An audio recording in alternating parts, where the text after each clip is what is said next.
Hello students, welcome to iCAT junior classes. तो पिला माने आमे दशम श्रेणी जीव विज्ञान बहिर द्वितीय अध्याय आरंभ करथिले जहार नाम कोन थिला शोषण। तो पिला माने देखो आमे प्रथम अध्यायटी को संपूर्ण रूप आलोचना करि सारिचंदी जहार रहितिला नाम कोन थिला पिला माने पोषण एवं शोषण रो मध्य फर्स्ट पार्ट पिला माने अपलोड हेई सारिची YouTube रे। तो तुमे माने सेटा को प्रथमे देखिबो एवं द्वितीय पार्ट को आसीकी देखिबो। प्रथम पार्ट देखि साला परे पिला माने द्वितीय पार्ट को देखिबो, नहले तुमे माने किछि मध्य बुझी परिबो नाही। बुझी पालो? तो पिला माने आमे फर्स्ट पार्ट रे आमे कोन कोन आलोचना करिथिले ना शोषण रो प्रकार भेद विषय आलोचना करिथिले एवं गोटे मनुष्य शरीर रे किभଳି भाबरे शोषण होई थाए पिला माने। बुझी पालो? तो मनुष्य शरीर रे कोन ना गोटे शोषण प्रक्रिया संपन्न हेबा पई ता तीनोटी पर्याय रे संपादित होई थाए। बुझिला? तो प्रथम पर्यायटी कोन रहितिला ना प्रथम पर्यायटी रहितिला पिला माने केउंटी ना ग्लाइकोलिसिस। तो ग्लाइकोलिसिस एवं द्वितीय पर्यायटी रहितिला पिला माने हमर कोन ना साइट्रिक अम्ल चक्र कोन रहितिला ना साइट्रिक अम्ल चक्र रहितिला एवं तृतीय रहितिला पिला माने कोन हमर ना इलेक्ट्रॉन परिवहन संस्था। बुझी पालो? तो तृतीय रे कोन रहितिला इलेक्ट्रॉन परिवहन संस्था। तो फर्स्ट पार्ट रे हमें पिला माने कोन करथिले ना ग्लाइकोलिसिस विषय रे संपूर्ण रूप आलोचना करि सारिथिले। ग्लाइकोलिसिस ता हम शरीर मध्य रे बा कोष मानक मध्य रे केउ स्थान रे संपन्न होई थाए ता मध्य हम आलोचना करिथिले। तो ग्लाइकोलिसिस ता केउंटी होई थाए ना ग्लाइकोलिसिस ता पिला माने हम शरीर रो केउंटी होची ना जो रहिची पिला माने कोष जीवक रे संपन्न होई थाए। केउंटी होई थाए ना ग्लाइकोलिसिस पिला माने हम शरीर रो केउंटी होई थाए कोष मध्य रे थिबा कोष जीवक रे संपन्न होई थाए। तो से कोष जीवक रे जो संपन्न होई थाए एहा मध्य रे कोन बाहरी थाए ना ग्लाइकोलिसिस रु पिला माने हमु कोन मिली थाए ना पाइरुविक एसिड मिली थाए पिला माने। बुझी पालो? कोन मिली थाए पाइरुविक अम्ल मिली थाए। तो एही पाइरुविक अम्ल जो मिली थाए पिला माने ग्लाइकोलिसिस रे एहा परवर्ती पर्याय रे केउंथरे हम काम रे लागि थाए ना साइट्रिक अम्ल चक्र रे एहा व्यवहृत होई थाए। बुझी पालो? तो देखो पाइरुविक अम्ल चक्र एहा सहित पिला माने आमे आउ कोन पढिथिले ना जो पाइरुविक अम्ल रे कोन हितला ना निर्गत होइतिला पिला माने ग्लाइकोलिसिस रु एहा विभिन्न उपस्थिति बा परिवेशर कोन ना परिवेशर अभाव रे किंबा परिवेशर इफेक्ट द्वारा बा विभिन्न प्रकार परिवेशर उपस्थिति द्वारा ताहा किभଳି कार्य करिथाय ताहा विषय रे हम कोन करथिले ना पढिथिले। जेपरि कि पिला माने ईस्ट कोष मध्य रे किभଳି कार्य करछ हम देखिथिले बा ईस्ट कोष मध्य रे पाइरुविक अम्लटी किभଳି भाबरे कार्य करिथाय एवं कोन प्रोडक्शन करिथाय ताहा देखिथिले। एहा सहित पिला माने हम देखिथिले कोन ना पेशी कोष मध्य रे मध्य किभଳି भाबरे कार्य करिथाय पिला माने पाइरुविक अम्ल ताहा मध्य हम कोन करथिले ना आलोचना करिथिले। एवं उभय अम्लजान उपस्थिति एवं अल्प परिमाणर अम्लजान उपस्थिति एवं अम्लजानर अनुपस्थिति रे पाइरुविक अम्ल केउथिरे परिवर्तन होई थाए एवं कोन कोन प्रोडक्शन करि थाए पिला माने से सब विषय हम आलोचना करिथिले। तो आज रो एही पार्ट रे पिला माने हम आलोचना करिबा कोन ना ग्लाइको बा शोषण प्रक्रिया रो द्वितीय अध्याय। तो कोन रहिछि पिला माने द्वितीय अध्याय साइट्रिक अम्ल चक्र। तो साइट्रिक अम्ल चक्र केउठी होई थाए देखो ना माइटोकॉन्ड्रिया रो मैट्रिक्स से पिला माने कोन होई थाए ना साइट्रिक अम्ल चक्रटी संपादित होई थाए। तो देखो माइटोकॉन्ड्रिया रो मैट्रिक्स। तो मैट्रिक्स केउठी रहिछि पिला माने ना जदी एटा गोटे कोन पिला माने जदी हम माइटोकॉन्ड्रिया नेबा एवं माइटोकॉन्ड्रिया टी कोन ना दुईटी झिल्ली द्वारा गठित होइछि कि नै हां कि नै पिला माने। तो गोटे रहिछि हमर बाह्य झिल्ली एवं आ गोटे रहिछि पिला माने हमर अंत झिल्ली। तो अंत झिल्ली भितरे कोन रहिछि ना पिला माने विभिन्न बा बहु गुडे तरल पदार्थ रहिछन। बुझि पालो? एही तरल पदार्थ गुडी को कोन कुहा जाय एही तरल पदार्थ गुडी को पिला माने कुहा जाय मैट्रिक्स। बुझि पालो? तो एही मैट्रिक्स भितरे कोन हेइ थाए ना माइटोकॉन्ड्रिया रो मैट्रिक्स भितरे साइट्रिक अम्ल चक्रटी संपादित होई थाए एवं साइट्रिक अम्ल चक्र मध्य को बा साइट्रिक बा मैट्रिक्स मध्य को किभଳି हमर पाइरुविक एसिड प्रवेश करि थाए। तो पाइरुविक एसिड प्रवेश केउठी करियो पिला माने ना एहा फॉर्मेशन कोड होची बा प्रोडक्शन केउठी होची कोष जीवक रे फॉर्मेशन होची कि नै पिला माने। तो कोषर जीवक रे कोन होची ना बा कोष जीवक रे कोन होची ग्लाइकोलिसिस प्रक्रिया द्वारा 3 कार्बन युक्त पाइरुविक अम्ल प्रस्तुत होची। तो एही 3 कार्बन युक्त पाइरुविक अम्ल कोन हुए ना अम्लजानर उपस्थिति रे केउठी को प्रवेश करि थाए ना माइटोकॉन्ड्रिया रो मैट्रिक्स मध्य को प्रवेश करि थाए। बुझि पालो? तो जते बेले माइटोकॉन्ड्रिया रो मैट्रिक्स मध्य को हमर पाइरुविक अम्लटी प्रवेश करि सारे तबेले कोन हुए पिला माने। तो मैट्रिक्स मध्य रे कोन रहिछि ना विभिन्न प्रकार एंजाइम गुडी को रहिछन्ते जे गुडी को सहाय्य करंती कोन ना शोषण प्रक्रिया संपन्न करिबारे। बुझियला? तो से एंजाइम गुडी को व्यवहार करि कि पिला माने कोन हुए ना पाइरुविक अम्ल बा 3 कार्बन युक्त पाइरुविक अम्ल कोन होई थाए ना 2 कार्बन युक्त सक्रिय अणु रे परिणत होता है केउंथिरे परिणत होता है ना 2 कार्बन युक्त सक्रिय अणु रे परिवर्तन होता है एवं एही कार्बन रे परिणत हेबा सहित आउ कोन होता है ना NaDH2 एवं कार्बन डाइऑक्साइड ए दुईटी मध्य कोन करिथाय ना से निज बा ए दुईटी मध्य से बाहर करिथाय बुझियला। तो पिला माने देखो साइट्रिक अम्ल चक्रटी मध्य कोन होची ना दुईटी पर्याय द्वारा संपन्न होइथाय। तो पिला माने प्रथम पर्याय रे कोन हुए ना 3 कार्बन युक्त पायरुविक अम्ल कोन हेबो ना 3 कार्बन युक्त पायरुविक अम्ल मैट्रिक्स मध्य को प्रवेश कला परे अम्लजान उपस्थिति रे एंजाइम द्वारा कोंथिरे परिणत हेबो 2 कार्बन युक्त सक्रिय अणु रे परिणत हेबा सहित NaDH2 एवं कार्बन डाइऑक्साइड गैस निर्गत करितांती बुझियला। तो सेहि भली देखो पिला माने प्रथम पर्याय रे हमर कोन हेची ना 2टी कार्बन युक्त सक्रिय अणु कोन हेची प्रस्तुत होईची। तो सेहि भली पिला माने जते बेले एहा द्वितीय अध्याय बा द्वितीय पर्याय को अंतर्भुक्त हेबा बा द्वितीय पर्याय आरंभ हेबा पई कहार आवश्यकता होइथाय ना 2 कार्बन युक्त सक्रिय अणुर आवश्यकता रहिथाय। तो 2 कार्बन युक्त सक्रिय अणु प्रस्तुत हेबा परे पिला माने कोन हुए ना साइट्रिक अम्ल चक्रर द्वितीय पर्यायटी आरंभ होइथाय बुझियला। तो द्वितीय पर्याय रे पिला माने कोन हुए ना हमरो 2टी कार्बन युक्त सक्रिय अणु कोन करंती ना गोटे ग्राहक अणु पिला माने जहार नाम कोन रहिची 4 कार्बन युक्त ऑक्सालो एसिटिक एसिड बा ऑक्सालो एसिटिक अम्ल बुझि पालो। तो एहा सहित मिसी की से माने कोन करंती पिला माने ना गोटे 6 कार्बन युक्त साइट्रिक अम्ल रे परिणत होइतांती केउंथिरे परिणत हेबे ना 6 कार्बन युक्त केउंथिरे 6 कार्बन युक्त साइट्रिक अम्ल रे परिणत होइतांती बुझि पालो केउंथिरे परिणत हेबे साइट्रिक अम्ल रे परिणत हेबे 6 कार्बन युक्त।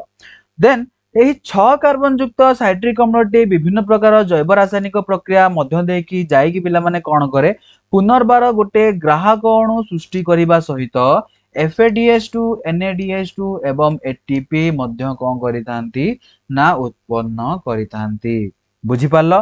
तो प्रथम पर्याय रे पिला माने कोन हेतिला ना 3 कार्बन युक्त पायरुविक अम्ल मैट्रिक्स मध्य रे एंजाइम रो उपस्थिति रे 2 कार्बन युक्त सक्रिय अणु रे परिवर्तन हेबा सहित NaDH2 एवं कार्बन डाइऑक्साइड निर्गत करथिले एवं प्रथम पर्याय रे सृष्टि होइतिबा 2 कार्बन युक्त सक्रिय अणुटी द्वितीय पर्याय रे कोन हेतिला ना 4 कार्बन युक्त ऑक्सालो एसिटिक एसिड बा गोटे ग्राहक अणु द्वारा कोन हेतिला ना मिसी से माने प्रथमे कोन करथिले गोटे 6 कार्बन युक्त साइट्रिक अम्ल प्रस्तुत करथिले एवं एही 6 कार्बन युक्त साइट्रिक अम्लटी कोन करथिला ना पिला माने विभिन्न जैव रासायनिक प्रक्रिया मध्य देकी कोन करथिला ना पुनर्बार गोटे ग्राहक अणु बा 4 कार्बन युक्त ऑक्सालो एसिटिक एसिड सृष्टि करबा सहित FADH2 NaDH2 एवं ATP मध्य सृष्टि करथिले बुझि पाला पिला माने हो कि नहीं। तो बुझी पाला विषय रे तो देखो एवं एही साइट्रिक अम्ल चक्रटी ना पिला माने एही साइट्रिक अम्ल चक्रटी कि आविष्कार करथिले 1953 मसिया रे सर हांस क्रेब्स एही चक्रटी को आविष्कार करथिले। तेनु सर हांस क्रेब्स को नाम अनुसार एही चक्र को कोन कुहा जाय क्रेब्स चक्र मध्य कुहा जायता है बुझी पाला पिला माने जेहेतु सर हांस क्रेब एही चक्रटी को उद्भावन कर आविष्कार करथिले तेनु कोन कुहा जाय ना तांको नाम अनुसार याकू हांस बा क्रेब्स चक्र मध्य कुहा जाय बुझी पालो। तो चित्र माध्यम रे देखो पिला माने चित्र रे तुमे भलो भाबरे बुझी परिबो कोन हेची देखो ना प्रथमे हमर ग्लाइकोलिसिस प्रक्रिया रो कोन हेतला ना पिला माने पायरुविक अम्ल सृष्टि हेतला एवं एही पायरुविक अम्ल प्रथम पर्याय रे कोन हेतला ना कोन हेतला पिला माने पायरुविक अम्ल ना कोष जीवक बा मैट्रिक्स मध्य रे कोन हेतला ना जे एंजाइम गुडी को रहचोनी से गुडी को व्यवहार करिकि केउंतरे परिणत होइतिले 2 कार्बन युक्त सक्रिय अणु रे परिणत हेबा सहित NaDH2 और कार्बन डाइऑक्साइड पिला माने कोन करथिले ना बाहर को बाहर करथिले बा उत्पन्न करथिले एवं परवर्ती पर्याय रे जो 2 कार्बन युक्त सक्रिय अणुटी थिला पिला माने ये कोन करथिले ना विभिन्न प्रकार ऑक्सालो एसिटिक एसिड सहित मिसिथिले ऑक्सालो एसिटिक एसिड बा ग्राहक अणु सहित मिसिकी कोन करथिले ना साइट्रिक अम्ल रे परिणत होइतिले एवं एही साइट्रिक अम्ल विभिन्न प्रकार जैव रासायनिक प्रक्रिया मध्य देकी कोन करथिला ना केउंथरे परिणत होइतिला पुनर्बार एक ग्राहक अणु सृष्टि करबा सहित पिला माने कोन करथिले NaDH2 निर्गत करथिला FADH2 निर्गत करथिला बुझि पाला पिला माने। तो देखो प्रथमे कोन हितला पिला माने पायरुविक अम्लटी केउंथरे परिणत होला 2 कार्बन युक्त सक्रिय अणु परिणत होला एवं प्रथम पर्याय रे एही कार्यटी संपन्न होइतिला। तो 2 कार्बन युक्त सक्रिय अणुटी पुनर्बार कोन हितले ना पिला माने ना एठी विभिन्न प्रकार जैव रासायनिक प्रक्रिया देकी एवं ऑक्सालो एसिटिक एसिड सहित कोन करथिले ना पिला माने मिसिकी केउंथरे परिवर्तन होइतिले साइट्रिक अम्ल चक्र रे परिवर्तन होइतिले एवं एही साइट्रिक अम्ल चक्र कोन करथिला विभिन्न प्रकार जैव अम्ल बा जैव रासायनिक प्रक्रिया द्वारा अंतर्भुक्त होइकी से पुनर्बार कोन करथिला गोटे ग्राहक अणु सृष्टि करथिले एवं एहा सहित पिला माने कोन करथिला ना NADH2 आ गोटे FADH2 एवं ATP ए तीनोटी को मध्ये से कोन करथिला ना पिला माने उत्पन्न करथिला। तो साइट्रिक अम्ल चक्रटी बुझिला पिला माने। तो एबे देखिबा पिला माने हमरो तृतीय संस्थाटी कोन रहिछि इलेक्ट्रॉन परिवहन संस्था। तो एथिरे केउंटी होते देख पिला माने तो माइटोकॉन्ड्रिया रो अंतःझिल्ली रे रही थाए पिला माने इलेक्ट्रॉन परिवहन संस्था।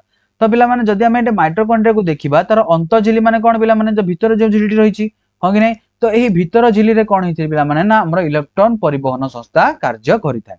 एहा विभिन्न प्रोटॉन और इलेक्ट्रॉन वाहक अणु द्वारा गढ़ा होइथाय बुझियला।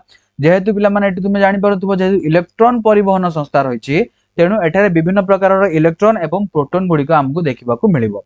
ग्लाइकोलिसिस और साइट्रिक अम्ल चक्र उत्पत्ति होइतिबा सहकारक NADH2 और FADH2 अणु गुड़िक प्रक्रियाकरण होई ATP तैयारी होइताय बुझि पालो।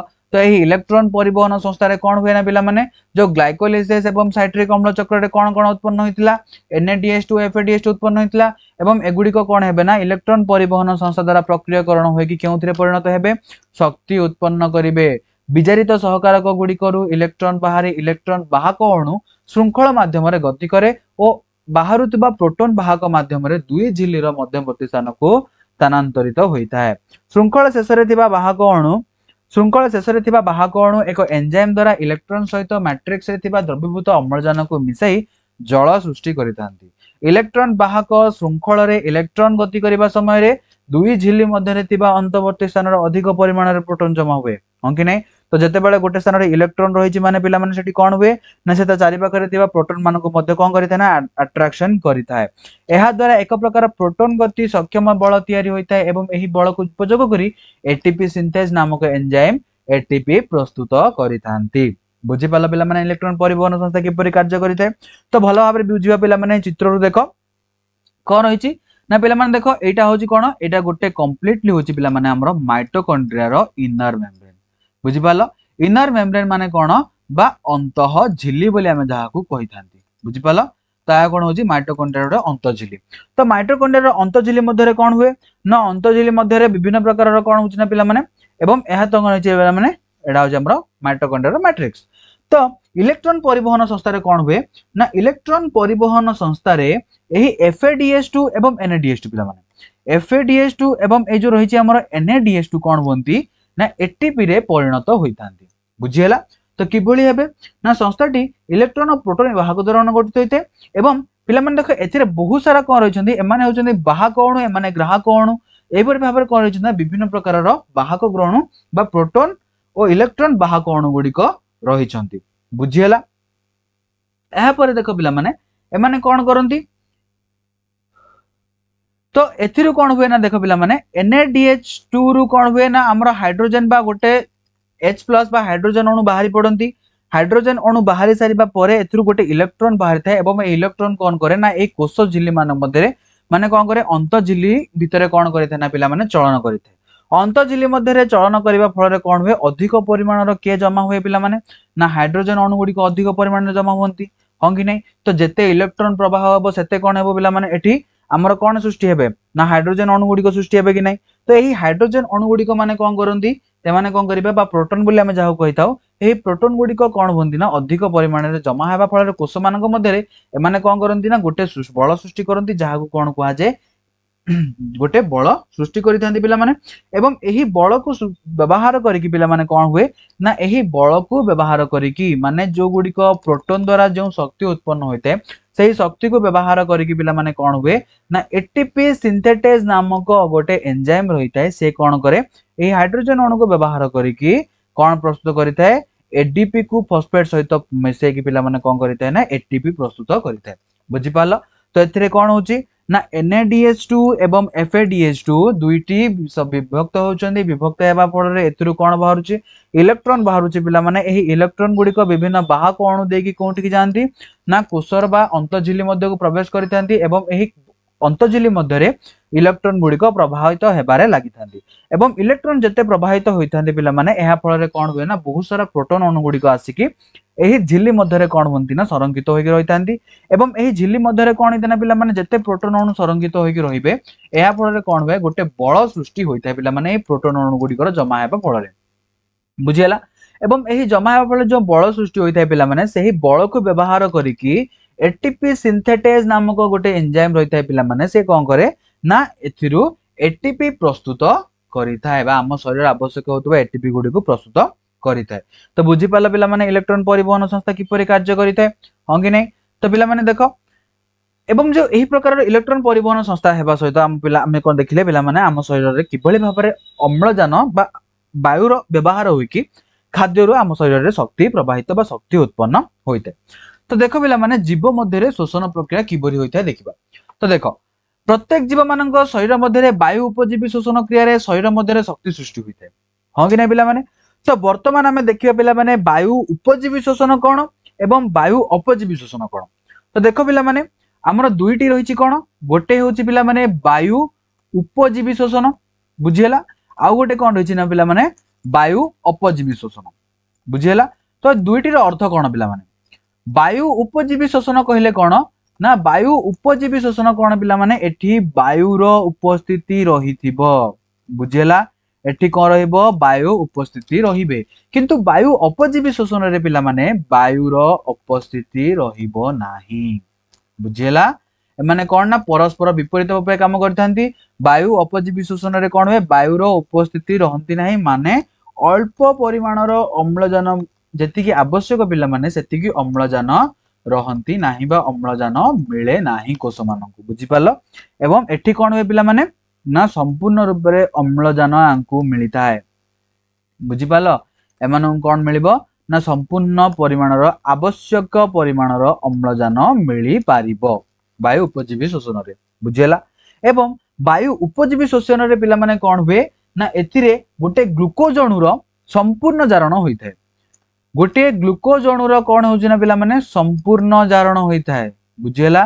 कोन हेबो एठी संपूर्ण जारण हेबो गोटे ग्लूकोज अणुर किंतु वायु अपजीवी शोषण रे ग्लूकोज अणुर संपूर्ण जारण हेबो नाही बुझियला पिला माने। तो सेही परि देखो आउ कोन रहिछि ना वायु उपजीवी शोषण रे केतोटी जेहेतु एठी ग्लूकोज रो संपूर्ण जारण होउछि तेनु एठारे कोन होय ना पिला माने अधिक परिमाणर शक्ति उत्पन्न होइथाय। तो बुझि पाला पिला माने एठी कोन हेबो ना अधिक परिमाणर शक्ति उत्पन्न हेबो किंतु वायु अपजीवी शोषण रे कोन होय पिला माने बहुत कम परिमाणर शक्ति उत्पन्न होइथाय बुझि पाला। एवं वायु उपजीवी शोषण रे कोन होय ना अंगारक अम्ल एवं जल उत्पन्न हेबा समय रे वायु अपजीवी शोषण रे कोन होइथाय ना पिला माने इथानॉल आउ कोन इथानॉल सुरासार आउ कोन पिला माने बाहरिबो सुरासार बा लैक्टिक अम्ल एवं ए सब कोन हेतै ना पिला माने सृष्टि होइथाय इथानॉल सुरासार एवं कोन हेबो ना पिला माने हमरो लैक्टिक अम्ल सृष्टि हेबो। तो बुझी पाला पिला माने वायु उपजीवी शोषण एवं वायु अपजीवी शोषण कोन। तो देखो पिला माने जीव शोषण प्रक्रिया प्रत्येक जीव मानक शरीर मध्य कोन होछि ना पिला माने वायु उपजीवी शोषण रे कोन होछि ना शक्ति सृष्टि होइथाय काहेकि ना पिला माने आमे शरीर कोन होइथाय ना आम शरीर अधिक परिमाण शक्ति आवश्यक होइथाय एवं अधिक परिमाणर शक्ति केउंठी उत्पन्न होइथाय ना वायु उपजीवी शोषण रे कोन होय ना अधिक परिमाणर शक्ति सृष्टि होइथाय। एथि निमंते प्रत्येक जीव परिवेश रु अम्लजान ग्रहण करिबा सहित अम्लजान कोन करथांती ना पिला माने ग्रहण करिथांती। उभय उद्भिद एवं प्राणी मध्य अम्लजान ग्रहण करिबा प्रक्रिया भिन्नता देखा जायथाय एवं काहेकि ना उभयंकर कोन होइछि ना पिला माने शरीर गठन प्रक्रिया मध्ये भिन्न भिन्न रहिथाय तेणु कोन होइथाय ना पिला माने प्राणी एवं उभय उद्भिद एमानक भितर कोन होइथाय ना अम्लजान ग्रहण प्रक्रिया बहुत भिन्न भिन्न प्रकार देखिबाकू मिलिथाय। सेहि भली देखो पिला माने उद्भिदर शोषण प्रथम देखिबा। तो उद्भिद किभली शोषण करिथाय उद्भिद माने विसरण प्रक्रिया माध्यम रे परिवेश रो अम्लजान संग्रह करिथांती केउ प्रक्रिया माध्यम रे विसरण प्रक्रिया माध्यम रे। तो विसरण प्रक्रिया माध्यम कोन देखो पिला माने जदि गोटे कोठरी भितरे कोन हुए ना आमे कोन करंती गोटे कोण रे आमे कोन करंती ना पिला माने गोटे जदि धूपकाठी लगांती तार तेबे कोन हुए ना ताहा संपूर्ण रूम रे खेले जाय कि नै तार सुगंधटा हां कि नै। तो एहा केउ प्रक्रिया हुए ना विसरण प्रक्रिया रे होइथाय पिला माने बुझियला। तो एथिर आमे कोन जानिबा जदि गोटे जिनिस कोन होछि ना गोटे गैस कोन होछि ना सब बेले कोन हेबो ना तार हाई कंसंट्रेशन रु लो कंसंट्रेशन आडकू सब बेले कोन हेबो ना खेले हबो माने तार अधिक सांद्रता थिबा स्थान रु कम सांद्रता थिबा स्थान को कौन हेबो ना वायु गुडी को खेले होता बा चली जाता या कौन कह जाए ना पिला माने विसरण प्रक्रिया बोली कह जाए। तो से भली देख किछि पत्र नथिबा उद्भिद निज शरीर उपरिस्थ कोष मान द्वारा एवं पत्र थिबा उद्भिद गुडी को स्तोम बा स्टोमाटा माध्यम रे परिवेश अम्लजान ग्रहण करितांती। तो जो उद्भिद मानकर कौन रही नहीं ना उपरिस्थ कोष बा जो उद्भिद मानकर पत्र न थाए पिला माने सेमाने कोन करंती ना सेमानकर जो शरीर रे उपरिस्थ कोष माने सेमानक ऊपर जो कवर थाए पिला माने तो से कवर गुडी को बा से कवर मानकर कोन होती ना उपरिस्थ कोष मानकर द्वारा माने कोन करंती वायुमंडल रु अम्लजान ग्रहण करंती एवं एहा सहित पत्र गुड़िक उद्भिद मान जो पत्र गुड़िक रही है पे से पत्र जो रही है कौन ना स्टोम बा स्टोमाटा गुड़िक रही है से गुड़िक व्यवहार करके कौन कहते ना पे स्टोम एवं स्टोमाटा माध्यम वायुमंडल से कौन करना अम्लजान ग्रहण करता। सहित आलोक शोषण प्रक्रिया समय उद्भिद माने वायुमंडल अंगारकाम्ल ग्रहण करने सहित कोशीय शोषण में उत्पन्न होता अंगारकाम्ल गैस को व्यवहार करता बुझीपाल। तो आलोक शोषण प्रक्रिया समय आम कौन करते पे आलोक शोषण प्रक्रिया माने कौन करते वायुमंडल अंगारकाम्ल ग्रहण करते एवं वायुमंडल अंगारकाम्ल ग्रहण करने सहित एम शरीर आउ कौन होता है पे कोशीय शोषण होता है एवं कोशीय शोषण समय कौन हो पे शक्ति उत्पन्न होगा सहित आउ कौन बाहर थी ना अंगारकाम्ल रिलीज होता है एवं यही अंगारकाम्ल को शरीर बाहर को न बाहर करके कौन करते पुनर्बार आलोक शोषण प्रक्रिया व्यवहार करते। से आलोक शोषण बाहर अम्लजान शोषण क्रिया उद्भिद गुड़िक व्यवहार करते बुझीपाल। उद्भिद मध्य अम्लजान गोटे कोष रु अन्य कोष को विसरण प्रक्रिया द्वारा जाए बुझीपाल। जेहेतु कौन हुए ना पिला माने सब बेले गैसीय पदार्थ कौन करती निजर अधिक सांद्रता थिबा स्थान रु कम सांद्रता आड़ को गति करते तेणु कोष मान मध्य सेम विसरण प्रक्रिया माध्यम कौन करते ना गोटे कोष रु आ गोटे कोष को अम्लजान गुड़िक कौन करते ना विसरित होता। तो देख पिला माने वर्तमान देखिए प्राणी मान शरीर शोषण। तो प्राणी माने किभली शोषण प्रक्रिया करथांती जल रे बास करुवा जीव माने साधारणतः विसरण प्रक्रिया द्वारा कौन करथांती जल अम्लजान ग्रहण करथांती। तो जल रे मध्य जो प्राणी माने बास करंती से माने मध्य कौन करंती ना विसरण प्रक्रिया द्वारा मध्य से माने कौन करंती ना खाद्य जल रु अम्लजान गुडी को ग्रहण करथांती। तो जल मध्य रे केउंटी थाए अम्लजान जल रे द्रवीभूत अवस्था रे रहिथांती अम्लजान गुडी को बुझिपाल। तो एक कोशी छिद्राळ हाइड्रा जातीय प्राणी माने सीधा सड़क जल अम्लजान ग्रहण करथांती एवं जिया जोक बेंग और ओदा चर्म द्वारा श्वासक्रिया करथांती एवं बेंग मुख गह्वर और फुसफुस दुईटी द्वारा श्वासक्रिया करथाय बुझिपाल बेला माने। तो जिया जोक एवं बेंग एमाने कौन करि परिबे ना ओदा चर्म द्वारा मध्य श्वासक्रिया करि परिबे किंतु बेंगर विशेषत्व कौन रही पिला माने ना बेंग मुख गह्वर और फुसफुस द्वारा मध्य श्वासक्रिया करि परिबो एवं शीत सुप्ति समय रे मध्य आ कौन करि परिबो ना शीत सुप्ति समय रे चर्म द्वारा मध्य बेंग श्वासक्रिया करिथाय। असरपा परि कीटपतंग मानकर शरीर रे श्वासरंध्र थाए पिला माने तुमे जते गोटे असरपा धरिबो एवं असरपा धरि साला परे जते बेले तुमे ता तळ पार्श्व को देखिबो तुम मानु कोन देखा जीवो ना छोट छोट रंध्र आकार रे देखा जीवो। तो हे रंध्र गुडी को कोन कहा जाय पिला माने श्वासरंध्र बोली कहा जायता जहा माध्यम देखि से माने कोन करंती ना वायुमंडल रु अम्लजान ग्रहण करिथांती। जलचर जीव माने गाली द्वारा एवं साप पारा बतक मनुष्य आदि प्राणी माने एवं कइंच कुंभीर तिमी आदि बाणी रे बास करुतिले मध्य फुसफुस द्वारा श्वासक्रिया करिथांती बुझियला। तो जलचर जीव माने कहा द्वारा करिवे ना गाली द्वारा माने कोन करथांती श्वासक्रिया करिथांती सेही परि साप पारा बतक मनुष्य एमाने कोन करंती ना फुसफुस द्वारा श्वासक्रिया करिथांती एवं एहा सहित पिला माने कइंच कुंभीर एवं तिमी एमाने कोन करंती ना पानी रे बास करंती एवं एमाने पानी रे बास करुतिले मध्ये एमाने कोन करिवे ना पिला माने बाहर को आसितांती पानी बाहर को फुसफुस द्वारा श्वासक्रिया करिबा निमंते बुझिपाल। तो वर्तमान देखिया पिला माने जैविक जारण कोन। तो जैविक जारण प्रक्रिया माने कोन ना दहन हेबा पिला माने। तो जैविक जारण कोन ना प्राणी मानक शरीर मध्य रे हेउतबा जारण प्रक्रिया को आमे कोन कहिता जैविक जारण बोली कहा जायतो एवं उक्त जैविक जारण निमंते कोष जीवक और माइटोकॉन्ड्रिया मध्य रे रहितबा एंजाइम गुडी को व्यवहृत होई कोन करितांती ना पिला माने शक्ति उत्पन्न करितांती।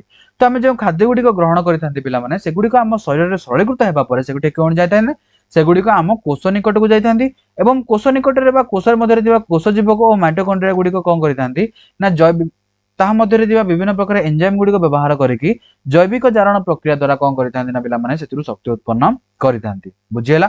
तो एहा सहित पिला माने देखो एटीपी को कौन कहा जाय शक्ति मुद्रा बोली कहा जाय काहेकि ना हम शरीर रे जो शक्ति गुडी को आवश्यक होइता पिला माने ताहा केउ फॉर्म में उत्पन्न होइता ना एटीपी द्वारा कौन होइता ना पिला माने से उत्पन्न होइता है बुझियला। एवं माइटोकॉन्ड्रिया को कौन कहा जाय शक्ति केंद्र बोली कहा जाय कारण माइटोकॉन्ड्रिया रे ही शक्ति गुडी को सृष्टि होइता बा शोषण प्रक्रिया देखा जाइता है बुझियला पिला माने।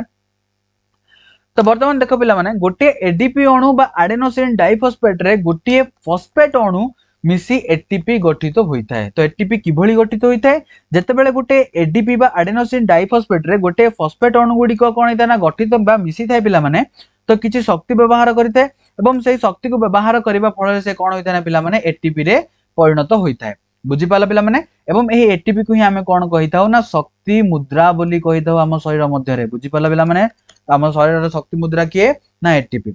से भली कोषर विभिन्न रासायनिक कार्य रे एटीपी भाग नहीं थाए एवं गोटे एटीपी अणु भांगिबा द्वारा 3.5 किलो जूल शक्ति निर्गत होता है। तो किलो जूल कौन पिला माने ना जेभली आमे कोन करू किलोमीटर बा रास्तार दूरता को आमे कोन करिथाउ किलोमीटर किबा मीटर द्वारा आमे कोन करिथाउ मापी थांती एवं वस्तुत्व बा गोटे जिनिसर ओजन को आमे केजी द्वारा मापी थांती कि नै पिला माने सेही परी गोटे एटीपी अणु रु केते शक्ति निर्गत होला एवं शक्ति को आमे कोन करिथाउ ना पिला माने किलो जूल हिसाब रे आमे कोन करिथाउ ना मेजरमेंट करिथाउ। सेही भली देखो उभय उद्भिद और प्राणी मानकर श्वासक्रिया करिबा प्रणाली अलग अलग। उद्भिद माने स्टोमाटा द्वारा श्वासक्रिया करिबा बेले प्राणी मानक शरीर रे भिन्न भिन्न अंग गुड़िक रही हाँ कि नहीं।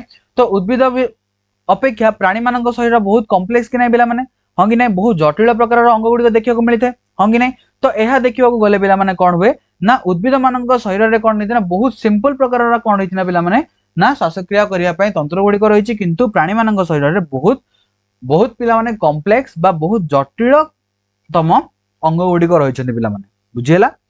तो पिला माने आज एतिकी पढ़िबा नेक्स्ट क्लास रे आमे आलोचना करिबा जे प्राणी मानक शरीर रे बा मनुष्य किबोली श्वास करिथाय एवं श्वासक्रिया करिथाय एवं ताहा शरीर रे केउ केउ अंग गुड़िक ताकू सहायता करिथांती पिला माने श्वासक्रिया संपूर्ण करबा निमंते बुझिया।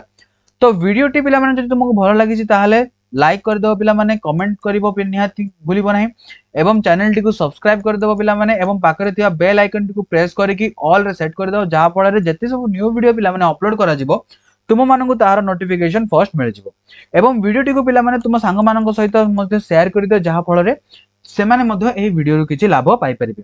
एहा सहित पिला माने हमर व्हाट्सएप ग्रुप एवं टेलीग्राम ग्रुप रे मध्ये तुम माने जॉइन हो जाओ एवं एही ग्रुप रे पिला माने तुमको प्रत्येक क्लास रो अपडेट एवं प्रत्येक क्लास रो नोट्स पिला माने तुमे पाई परिबो बुझि पाला एवं आईकेआर जूनियर चैनल टी को पिला माने सब्सक्राइब करिनियो एवं कमेंट सेक्शन रे निहाती पिला माने तुमरो कोन डाउट रहिछि ताहा मते जणैबो एवं वीडियो टी तुमको किबोल लागला ताहा मते कमेंट सेक्शन रे जणै पारिबो। Thank you.